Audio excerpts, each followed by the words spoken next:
Okay, hi mga Pinoy Rider. Lockdown vlog number 2. Check this video out.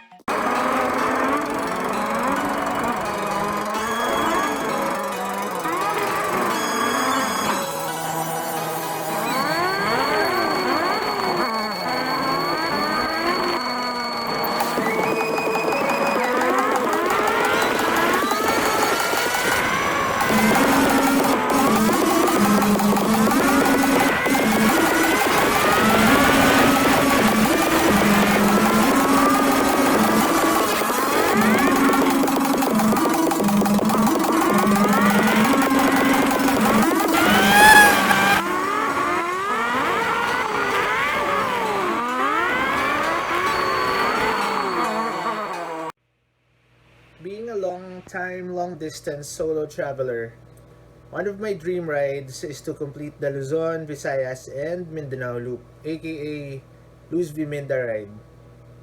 Technically, I have done it before, but I was only able to travel to a few provinces in Mindanao like Agusan del Norte, Misamis Oriental, and Surigao del Norte.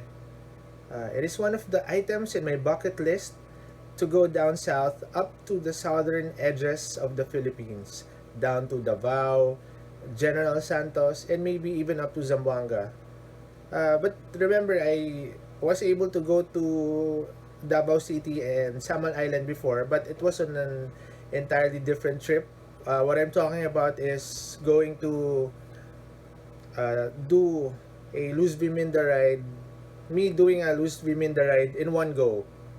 So, why not, diba? Safety concerns have hindered my trips before because although reaching Zamboanga is quite doable if you are prepared enough financially and physically, including your bike, but back then I wanted to include the inner provinces which are known NPA, MILF, and Abu Sayyaf terrorist hotspots. Ang weird, no? But, like Maguindanao, Sulu, Lanao del Norte, inner towns of Cotabato, those places have a reputation to be not so friendly to outsiders. And maybe it's true, or maybe it's not. But then, as you all know, I travel solo. It might be a good time to travel with company this time, but then where's the challenge in that? What I mean is that it is not typical Pinoy rider fashion to tag along a group or to tag a group along because back then I thought it might be too convenient to be in a large group, knowing that a lot of people will help you out if there's a breakdown in the trip or that you'd have to be forced to stop if someone's bike breaks down. It works both ways. Anyway, I might consider making an exception if I pursue this lifelong dream of mine in conquering southern Mindanao. Besides, it would take at least 2 weeks if I would include the northern Luzon loop in my route in order to complete the Philippine loop in one go. This bucket list item would take a lot of hard preparation, not just with the bike but also with myself. I need to be in the right frame of mind, be physically prepared to go through the hundreds of kilometers every day, and of course, the financial aspect of things, which I think is very important because that alone might determine how comfortable I might be in that 2 weeks. Actually, could even be 3 weeks or so.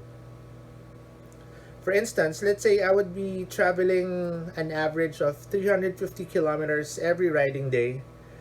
That would mean about 17 liters of fuel, which equates to roughly 800 plus pesos.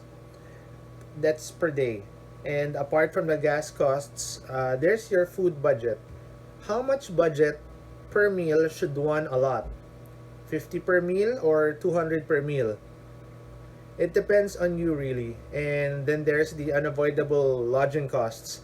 This is true unless you want to pitch in your tent and sleep by the roadside every single day in your 2 week journey.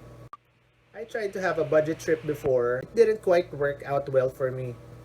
during one of those Northern Luzon Loop trips back in the day, I set a challenge for myself to limit my hotel room costs to a maximum of 500 a night.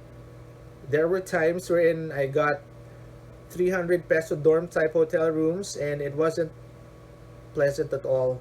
Old facilities, noisy room neighbors, even shared bathrooms, hot and sweaty night after a long day of traveling, you name it. Since then, I made sure to invest and prepare for my trips. I wouldn't mind spending more if it would mean I would have a sound sleep during the night to rest my aching body and to prepare me for the long trip ahead. There are also some miscellaneous costs like museum fees, money for pasalubong, lalo na ako, mahilig ako bumili ng pasalubong, and most importantly, extra pocket money in case of an emergency. So remember, that's very important, yung emergency funds mo during the ride. Hindi pwedeng sakto lang ang dala mo kasi ang layo mo sa bahay. I would estimate my daily expense to be in the vicinity of around 2,000 pesos. So that means that would be an easy 28,000 pesos during the estimated 14-day trip. And that doesn't include my emergency pocket money. So good luck. Then there are your bike preps. Obviously, I would need new tires as my current tires would basically not suffice. You wouldn't want to change your tires in the middle of your trip, so you might as well start with a fresh set of tires. That would set you back for big bikes around 15 to 20,000.